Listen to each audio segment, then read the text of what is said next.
So hello friends, welcome back, and it's the lecture 3, and in the last lecture we saw so what we had problems with recursion and how we can solve it using DP. In DP we have how many ways? There are two, bottom up and top down approach. In this video we are gonna see the top down approach, which is also called the recursion plus memoization. In last lecture I taught you how to figure out why the name is top down and why it is relatable to recursion plus memoization. Now in the last lecture we also saw the code of Fibonacci series of recursion, which looks something like this, as you can see on the screen as well, that I have my Fibonacci which receives an argument as int n. This is the base case. As I said, that how we figure out the base case I taught in the last lecture, so go check it out. And then I will have a recursive case. Recursive case will call on the recursive sub problems to get the answer for the main problem, and then I will return the answer for the main problem.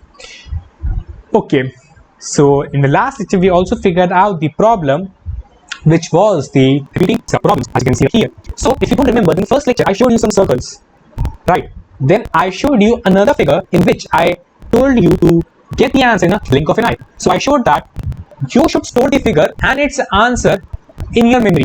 In programs, the memory is a form of a array, vector, maps, sets. So usually to store in DP any value, to store its answer, we use either array or vector or unordered map. So firstly understand when to use where. Array and vectors are similar, so I will just differentiate between when to use unordered map and when to use arrays and vectors. See, when the memory allocated is like the images, if I refer from the first lecture, so the images allocated are like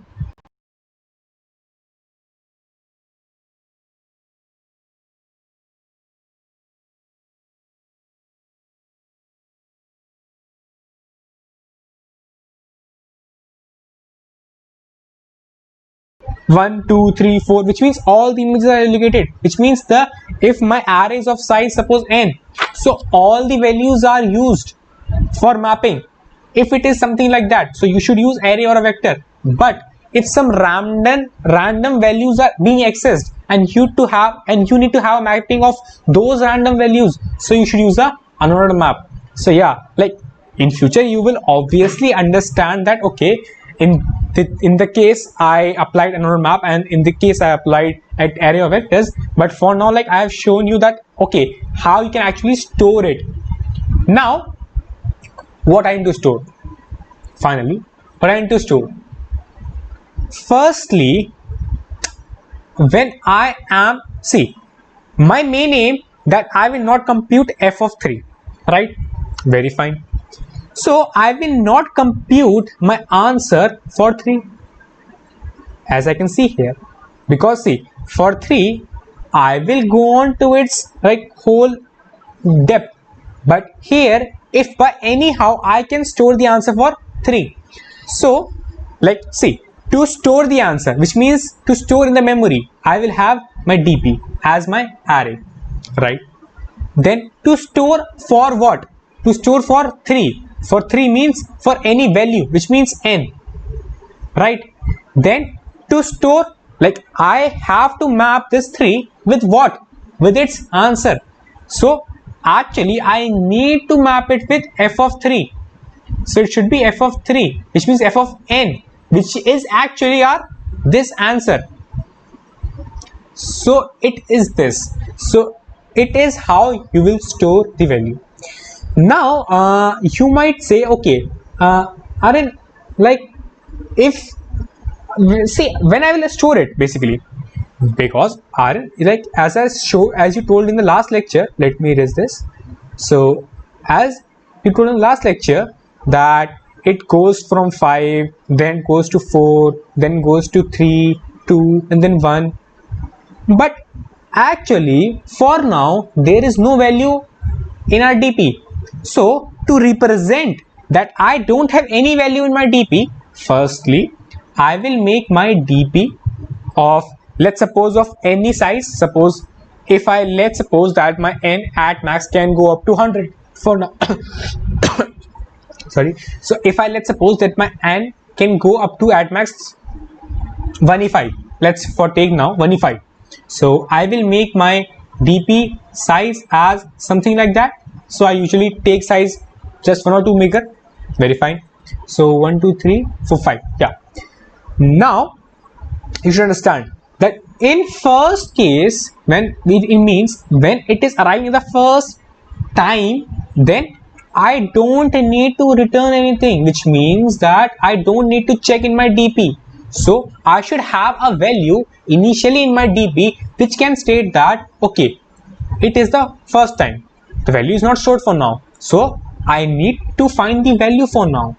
So when it is the first time for 3, then it will go on to the whole depth to check the value, but when it's the second time, then it will not go. How to check the first time and the second time?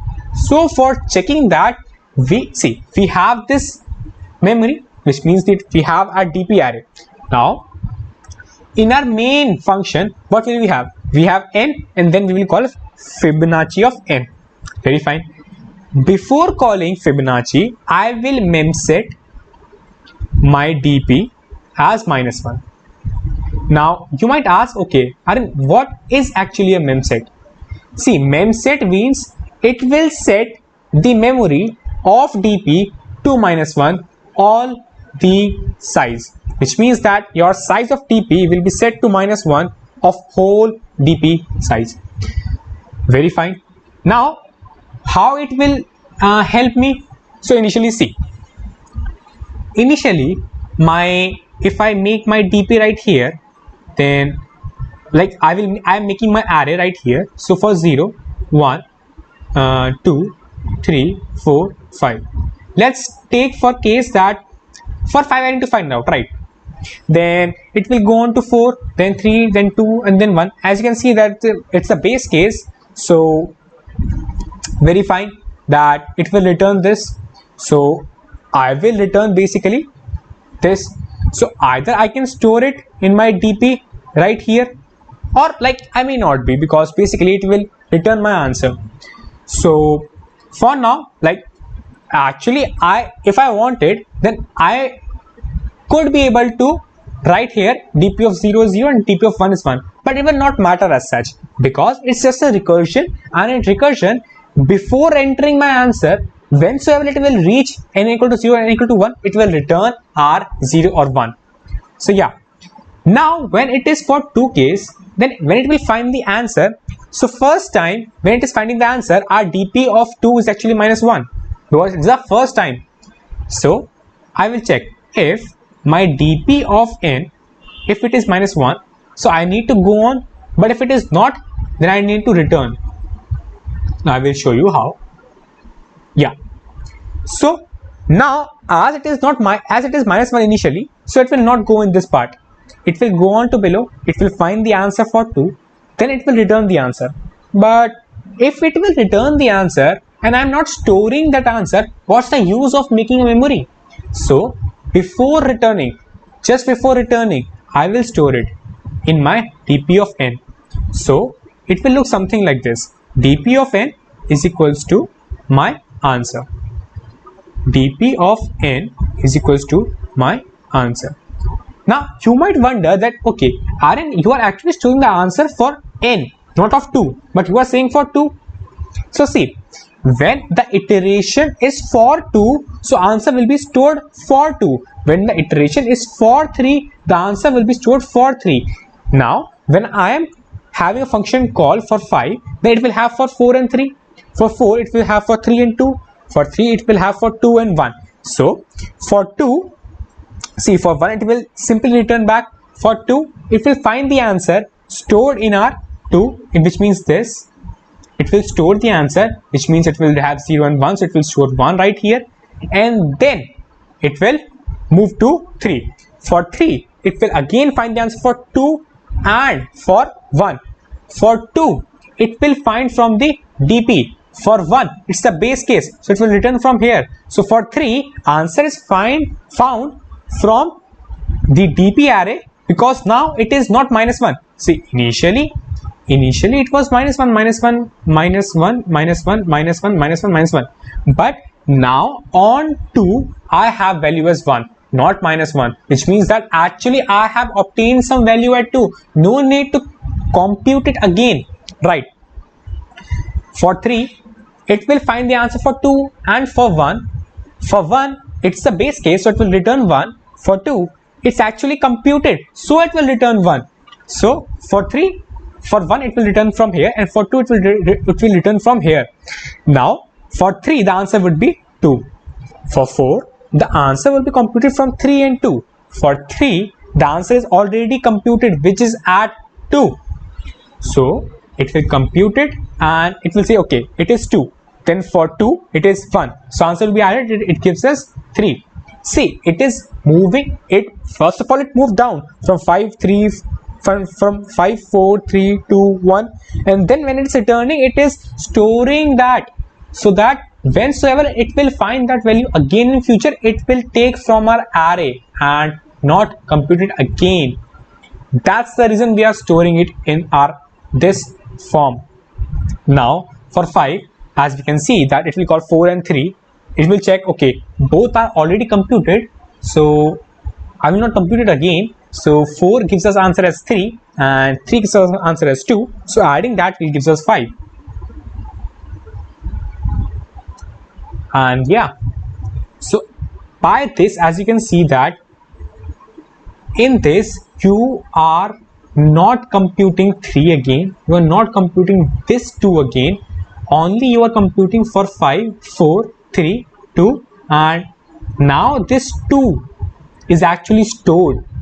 And how we know that if it is -1, if my DP is -1, so it is first time when I am arriving on it. When it is not -1, which means I have actually computed it already, so I will just return that value. So it is just a slight modification that you just need to check if it is -1 or not, and -1 is the condition, because see, it can be anything. Like in some like problems later, you will have to initialize to -infinity, because -1 might be a value. Here in this case I was pretty sure that -1 will never be an answer, so I was putting -1 here. But if in any case, in any DP problem, -1, like if -1 can be an answer, so you have to initialize with that value, which cannot be an answer. It may be -infinity, it may be it may be +infinity, anything, I don't care. I just need to initialize with that value which can't be an answer, because as soon as the answer arrived at that location, I will say okay, I have my answer now, I don't need to compute it again. So the small modifications were only these, that I just need to find the DP, like like memory, or you can say my array. Then I just need to add this condition. Before returning my answer, I just need to add my DP in here, and to actually check that okay, it was the first time, I also need to initialize my DP with -1, so that I actually know that yeah, it's my first time and I don't need to go like moving away that okay, the value is here and here and here and here. So I hope that you guys have understood it, what is top down and how we use recursion plus memoization. Memoization means to memorize the values, to map our images with our answer, right? So yeah, I hope that you guys have understood it, and for this, like for this video, it's up till here, and see you guys in the next video. Until then, keep coding and be happy. Bye.